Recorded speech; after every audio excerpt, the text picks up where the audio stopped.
देखिए हमारे सामने अपॉर्चुनिटी आता है, अब उस अपॉर्चुनिटी को आप कैसे लेते हैं, उसको कैसे एक्सेप्ट करते हैं। देखिए हम सब सबसे पहले तो ये माइंड ये समझ लेना चाहिए कि हम सब एक प्रयोगशाला में बैठे हैं। आप ये अगर जितना जल्दी और जितना अच्छे तरीके से समझ लेंगे, अध्यात्म आपको उतना ही अच्छे तरीके से आपको वो सब कुछ देगा जो आप उसके लायक हैं। देखिए अध्यात्म के क्षेत्र में जैसे आप एक एग्जाम्पल लें, एक कंप्यूटर लगा हुआ है और उस कंप्यूटर के अंदर वो सब कुछ है, लेकिन कंप्यूटर पर बैठकर उससे फ़ायदा आप उतना ही उठा सकते हैं जितना आप उसके बारे में जानते हैं। अगर आपको आता है सिर्फ MS वर्ड में काम करना तो आप MS वर्ड के लिए आप ले सकते हैं, लेकिन अगर आप सोचेंगे कि नहीं कंप्यूटर में सिर्फ MS वर्ड पर ही काम होता है, उसके अलावा कोई काम नहीं होता है, तो ये तो आपके ज्ञान के ऊपर निर्भर है। आपका ज्ञान इतना ही था तो आपने इतना ही फ़ायदा उठाया। लेकिन जिनको MS ऑफिस का, MS excel, MS PowerPoint और जितनी सारी चीज़ें उनको मालूम है तो वो उससे उतना ही लेंगे, उससे उतना ही फ़ायदा उठा लेते हैं। अध्यात्म भी यही है, हमारी पात्रताएं जितनी होगी, हमारी पात्रताएं जितनी होगी, अध्यात्म में हमको उतना ही मिलता है। इसका एक छोटा सा एग्जाम्पल है। एक बार भगवान बुद्ध के एक शिष्य थे बिहारी, उनके शिष्य का नाम था बिहारी। तो भगवान बुद्ध के पास बहुत सारे लोग आते थे और वो सबको आशीर्वाद देते थे। तो उनका जो शिष्य था बिहारी, उसको लगता था कि भगवान बुद्ध के पास जो भी आता है सबको आशीर्वाद मिलता है, सबको उसकी मनोकामनाएं पूरी हो जाती है, फिर ये जो हमको आशीर्वाद क्यों नहीं दे पाते, हमको वो चीज़ें क्यों नहीं मिल पाता है। तो बिहारी ने सोचा कि भगवान बुद्ध के पास गया और पूछा, प्रभु मुझे वो आशीर्वाद क्यों नहीं मिल पाता जो आप सबको बांटते रहते हैं, जबकि हम आपके पास ही रहते हैं, आपके साथ रहते हैं। तो भगवान बुद्ध ने कहा कि बेटा समय आने पर तुम्हें भी मिलेगा। तो बिहारी था, उसको लगा ऐसे बात नहीं बनने वाला है। हमारी मनोकामनाएं जब भगवान के पास पूर्ण नहीं होती है ना, तो हम उनको फल उल लड्डू उड्डू से प्रसन्न करना चाहते हैं कि आपको लड्डू चढ़ाएंगे तो मेरा ये काम हो जाएगा, आपको ये चढ़ाएंगे तो वो पूर्ण हो जाएगा। तरह तरह की मनोकामनाएं मन में करते हैं। उस बिहारी शिष्य के मन में भी आया कि भगवान बुद्ध ऐसे नहीं मानने वाले हैं। उन्होंने कहा भगवान बुद्ध को कि भगवान बुद्ध कि भगवान आज शाम में हमारे घर पर भोज का व्यवस्था है आपके लिए, तो आप अगर शाम में आएंगे तो हमको और हमारी पत्नी को प्रसन्नता होगी। तो भगवान बुद्ध कहें कि ठीक है आएंगे शाम में। भगवान बुद्ध तो समझ गए थे मामला, किसके मन में क्या चल रहा है, लेकिन भगवान बुद्ध को उनको मार्गदर्शन करना था, उस बिहारी को बताना था कि आखिर तुमको आशीर्वाद क्यों नहीं मिल पा रहा है, तुमको वो चीज़ें क्यों नहीं मिल पा रहा है। वो बिहारी जो था वो पटना सिटी में गया, पटना सिटी से अच्छा सा काजू किशमिश ले आया और सुधा कॉर्नर पर गया और वहाँ से अच्छा वाला दूध ले आया, गोल्ड वाला ले आकर अपनी पत्नी को कहा कि सबसे अच्छा वाला खीर बनाओ, आज सबसे अच्छा वाला खीर बना। उनकी पत्नी भी बड़ी मेहनत से रसोई घर में बड़ी मेहनत से खीर बनाई। शाम को जैसा ही हुआ तो भगवान बुद्ध तय समय पर वो आए अपने कमंडल लिए हुए। भगवान जो उनका शिष्य था बिहारी, भगवान बुद्ध को बैठाया, बोला भगवान आपके लिए मैंने खीर बनाया है। भगवान बुद्ध ने कहा कि अच्छा किया मेरे लिए खीर बनाए हो, लो इस कमंडल में डाल दो। वो जो बिहारी था, शिष्य था, वो खीर लेकर आया। भगवान बुद्ध के उस कमंडल में खीर डालने के लिए जैसे ही वो अपना बर्तन उठाया तो देखता है कि उस कमंडल में आधा गोबर भरा हुआ है। तो बिहारी ने पूछा कि प्रभु इसमें तो गोबर भरा हुआ है पहले से, इसमें हम कैसे खीर डाल सकते हैं। तो भगवान बुद्ध ने कहा तू डाल तो दे ना, तू डाल दे, मैं इसको देख लूँगा, खा लूँगा। बिहारी को गुस्सा आ गया, शिष्य को, पत्नी को मेहनत करते देखा था, भाई पसीने पसीने होकर खीर बनाए हैं, इतनी मेहनत से काजू किशमिश लाए हैं, इतना पैसा, इतना महंगाई का दौर है उसमें खरीद कर लाए हैं काजू किशमिश, और ये सब डालकर खीर बनाए हैं, और भगवान बुद्ध को जब दे रहे हैं तो ये कह रहे गोबर में डाल दो खा लेंगे, ये तो सारी मेहनत व्यर्थ कर रहे हैं। उसको गुस्सा आ गया, वो गुस्सा में चिल्ला कर कहा कि ये कैसी बात करते हैं, गोबर में डाल देंगे तो खीर खराब हो जाएगा। तो भगवान बुद्ध मुस्कुराते हुए बिहारी के तरफ देखे और बोले बेटा इस नाचीज सा चीज खीर, ये जो थोड़ी सी मेहनत से तुमने जो खीर बनाया है, अगर तुम इसको इस गोवन में डालकर बेकार नहीं कर सकते हो, तो ये कैसे कल्पना करते हो कि परमात्मा अपनी शक्तियां तुम्हारे अंदर डाल दे जहां वो बर्बाद हो जाएगा। अगर आपकी पात्रता नहीं होगी तो परमात्मा आपको कभी नहीं दे सकता, कभी नहीं देख सकता।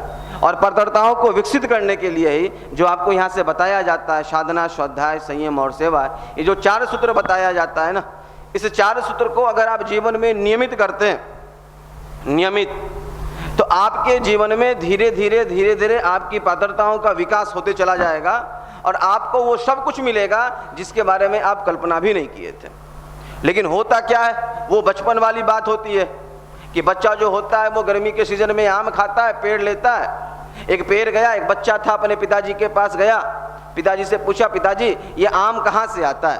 पिताजी कहे आम के पेड़ से आता है। उसने क्या किया, एक छोटा सा आम का पेड़ कहीं से बालक लाया, उसको अपने बगीचे में रोपा और सुबह जग कर गया देखने के लिए। अपने पिताजी को कहा, पिताजी इसमें अभी तक आम नहीं आया है। पिताजी कहे, बेटा इसमें आम कैसे आएगा, इसको भी समय देना होगा, इसको सींचना होगा, इसको हर चीजों से बचाना होगा, तब ये जाकर आम का पेड़ बड़ा होगा और बड़ा होने के बाद तब ये तुमको मीठा मीठा फल देगा और छाहा देगा। ये हमारे जीवन में भी होता है। जब अध्यात्म के क्षेत्र में आते हैं ना, तो तुरंत में हमको लगता है कि हमको कोई फायदा क्यों नहीं हो रहा। आप फायदा मतलब क्या समझते हैं? मैंने इस युवा प्रकोष्ठ में देखा है, उन सबको वो सब कुछ मिला है जिनके वो पात्र थे, जिनके वो लायक थे, जिनकी जो पात्रता थी उनको वो सब कुछ मिला है। पात्रता विकसित करने का है, बस अगर आप यहाँ आते हैं, जो यहाँ से आपको बताया जाता है, साधना, स्वाध्याय, संयम और सेवा, ये 4 सूत्र अपने जीवन में जरूर स्थान दीजिए। और एक बात जो गुरुदेव का संस्मरण है, मैं आपको आपके साथ शेयर करना चाहता हूँ। एक बार पूज्य गुरुदेव के पास एक समयदानी कार्यकर्ता थे और वो गुरुदेव बैठे थे एक चेयर पर, और कोई फूल काटने वाला एक माली वो फूलों को काट रहा था। उधर से वो कार्यकर्ता आया, गुरुदेव को बोला, गुरुदेव ये जो माली है ना वो सही से फूलों को नहीं काट रहा है, गुस्सा में। तो गुरुदेव ने कहा, बेटा ये माली नहीं है, ये तुम्हारा गुरु भाई है, पहले ये बोलो गुरु भाई है। तो हाँ गुरु भाई है, तो ऐसा कर, उसको नहीं आ रहा है तू जाके कर ले। तो उसको आया कि भाई गुरुदेव कहे चलो चलते हैं। वो कैंची लिया और उसको हटाया और अपने से जाकर करने लगे। करने के बाद पसीने पसीने होकर आए। गुरुदेव ने देखा, बुलाए उसको, बैठाए, बैठा कर बोले कि बेटा ये तुम्हारे पसीने पसीने को देखकर मुझे बड़ा अच्छा लगा कि तूने मेहनत किया अभी। और उन्होंने कहा कि बेटा अध्यात्म के क्षेत्र में या जिंदगी के किसी क्षेत्र में अगर आप सफल होना चाहते हैं तो एक चीज से हमेशा बचिएगा, अहंकार से, अहंकार से। उन्होंने वहीं पर कहा है, गुरुदेव ने कहा है, बेटा अपनी अहंकार को पकड़ो। जैसे नेवला किसी सांप को मारता है तो सांप के मुंह को पकड़कर उसको रगड़ता है और देखता है मरा कि नहीं मरा, फिर रगड़ता है, देखता है मरा है कि नहीं मरा। अपनी अहंकार को बार बार रगड़िए, अगर नहीं मरा है फिर रगड़िए, नहीं मरा है फिर रगड़िए, तब तक रगड़िए कि जब तक आपकी अहंकार मर न जाए। जिस दिन अहंकार मर जाएगा ना, उस दिन आपके अंदर से रियल व्यक्तित्व निकल कर आता है और आपको जिंदगी में आगे बढ़ने से कोई नहीं रोक सकता है। और अध्यात्म हमको विनम्र बनना सिखाता है, अध्यात्म हमको शालीन बनना सिखाता है। अध्यात्म, अकर्ता कौन है? झुकना इंसान की पहचान है, अकड़ना मुर्दों की पहचान है। अकर्ता कौन है? अकर्ता कौन है? एक कहानी बड़ा सुंदर सा है कि एक बाप था, बहुत बड़ा चित्रकार था, बहुत बड़ा। एक राज्य में उसकी बड़ी तूती चलती थी, उससे बड़ा कोई चित्रकार था ही नहीं। लेकिन उसका जो बच्चा था वो भी चित्रकारी करने लगा। धीरे धीरे धीरे धीरे उसका जो बच्चा था वो फेमस होने लगा, उसको भी पेंटिंग आने लगा। धीरे धीरे वो अपने पिताजी से भी फेमस हो गया। तो एक बार उसके बच्चे के अंदर अहंकार आ गया कि मैं सबसे बड़ा चित्रकार हूँ। उसने एक बहुत सुंदर सा चित्र बनाया और राज्य के बाहर दरवाजे, राज्य के बाहर जो बाउंड्री था उस पर लगा दिया।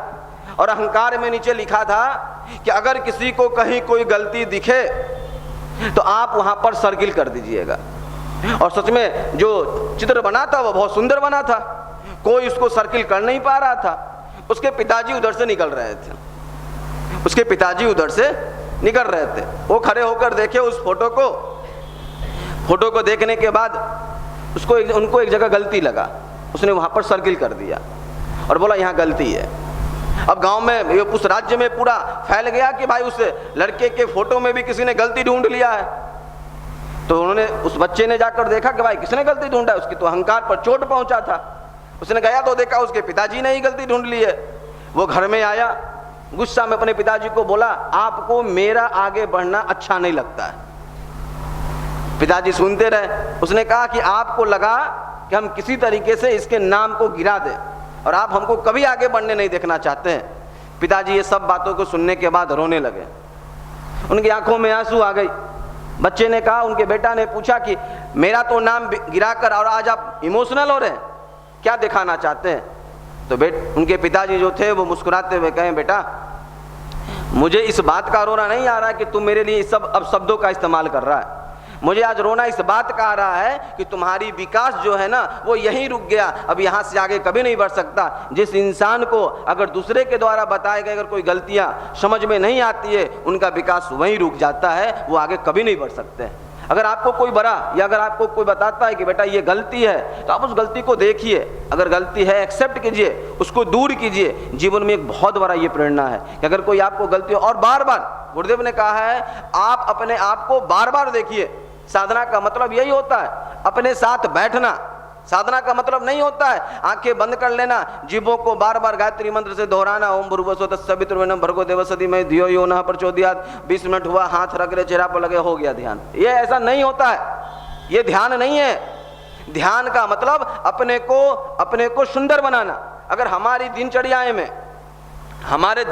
में जहां जहां हमारी त्रुटियां हैं, उन त्रुटियां को दूर करना। एक दिन में गलतियां दूर नहीं होती है, हमारे अंदर की बुराइयां एक दिन में दूर नहीं होता है।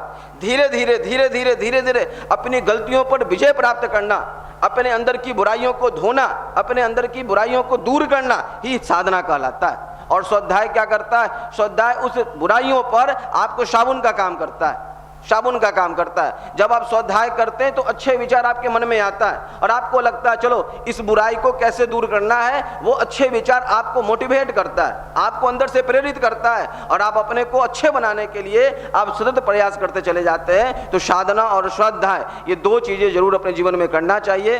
तो